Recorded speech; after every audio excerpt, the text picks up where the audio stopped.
ৰাতিপুৱা উঠি গা পা ধুই ভাবিলোঁ যে কলেজৰনো ছাবজেক্ট কিমান পঢ়োঁ। আজি অলপ বাহিৰা কিতাপে পঢ়া যাওঁ। মই পঢ়িব লোৱা কিতাপখন হৈছে এখন উপন্যাস, নাম পেন পেন আহিছিল। এই উপন্যাসৰ অৱশ্যে তৃতীয় ভাগটোহে মোৰ ভাগত পৰিছে, কাৰণ মই এখন প্ৰতিযোগিতাত এইটো পুৰস্কাৰ হিচাপে পাইছিলোঁ। কিতাপখন পঢ়ি থাকোঁতে বিষালে নহয় চকুটো। মানে মই বেছি সময় যদি বস্তু এটাত ফ'কাছ কৰি থাকোঁ তেতিয়া মোৰ চকুটো তেতিয়া খুব বিষায়। ইফালে আকৌ আজি কলেজলৈ যাম, কিন্তু নিজে স্কুটি নিনিওঁ। আব্বাৰ লগত কিবা কাম আছে চকত, আব্বাৰ লগত একেলগেই যাম। সেইকাৰণে আব্বাক ৰখি থকা সময়ত ভাবিলোঁ এটা চকলেটে খাওঁ বুলি ফ্ৰিজৰ চকলেটে খাওঁ আৰু এটা চকলেট।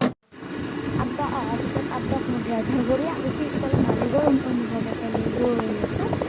একো নাই, বাপেক যিহেতু মোক চম্ভালি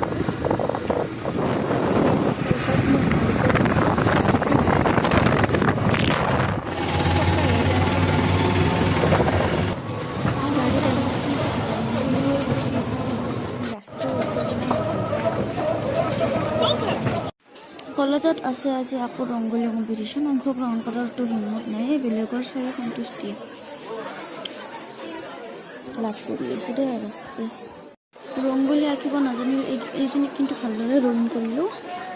তাৰপিছত চাওক ভালকৈ দেখাইছোঁ বাৰু ৰংগোলী কেনেকৈ আঁকি আছোঁ। এইখন আমাৰ ৰঙিয়া কলেজ হয়, ৰঙিয়া কলেজ বুলি যিহেতু ড্ৰেছতে চিনি কৰিছে ৰংগোলী।